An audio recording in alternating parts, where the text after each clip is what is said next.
Since the Middle Ages, the mythical figure known as the Headless Horseman has been depicted in folklore around the world, with England, Scotland, Ireland and America all having their very own variants of the Horseman. But when it comes to Assassin's Creed, how much of these legends are canonically true? And so in today's video we are going to be exploring this legend as it ties into the Assassin's Creed universe. I know I haven't done a lore type Assassin's Creed video in well over a year at this point, but I had a few ideas swimming around in my head and I thought, you know what, I might entertain them. So please sit back and enjoy, as in this video we are going to be taking a look at the Headless Horseman.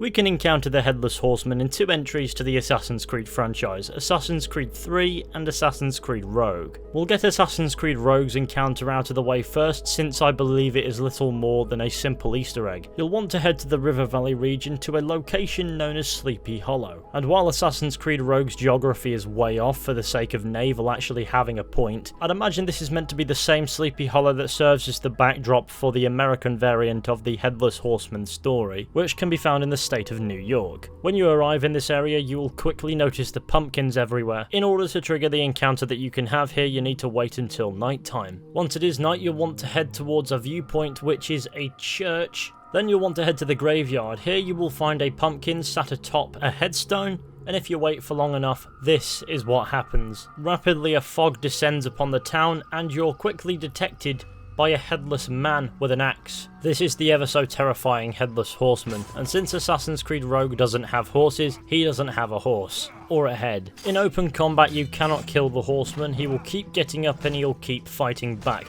There are two ways that you can kill him. One of them is hanging him from a tree, and the other is shooting the pumpkin that sits atop the headstone. This functions as a headshot on the Horseman, and as you can see, it's the surest way to not die. However, that is the simple Easter egg encounter that you can have in Assassin's Creed Rogue, but the encounter that we want to talk about is the one that we can have in Assassin's Creed 3. Throughout the frontier, we can encounter the Frontiersmen, a superstitious group that send us in the general direction of a handful of curious mysteries, typically teetering on the paranormal, that always wind up being much more benign when you investigate them. And one of these Frontiersman missions is about the Headless Horseman. I've never seen him myself, but I've heard the stories from here to Kentucky.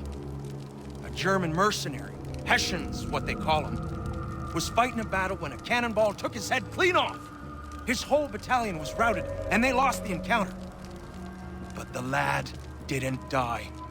He's been wandering the bush on horseback around the battlefield ever since, searching for his head, chasing innocents when he sees them, taking their domes for his own. He wears a pumpkin for a head now, until he finds what he's looking for.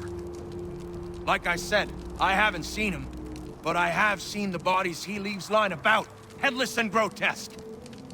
God rest their souls.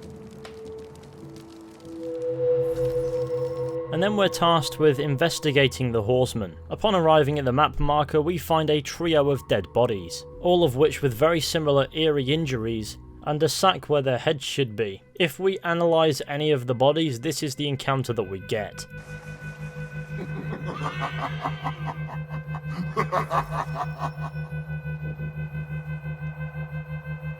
A man with a jack-o'-lantern for a head, with green light beaming from its orifices, sits on horseback from a safe distance, laughing at his evil deed, before riding off and disappearing into the frontier. In a data log you can read after this, Connor states that he found the Headless Horseman. The stories of his taking human heads are no fables, but he was a man, meaning that Connor believes that the Headless Horseman is nothing more than a mortal man, just like anybody else. Which in a way is somewhat worse, as Connor just allows this serial killer to run off into the frontier to kill again. So in the Assassin's Creed universe, the American variant of the Headless Horseman legend is the foundation for a mantle for a psychopath. And so in the Assassin's Creed universe, in a way, the Headless Horseman was real, he just was not supernatural, just evil. But I think that concludes that eerie story. So thank you all for watching, I hope you enjoyed. Be sure to go ahead, leave a like, subscribe, share the channel with your friends and all that wonderful stuff, that would be fantastic. And I'll catch you all very soon with another video at some point, but until then, goodbye.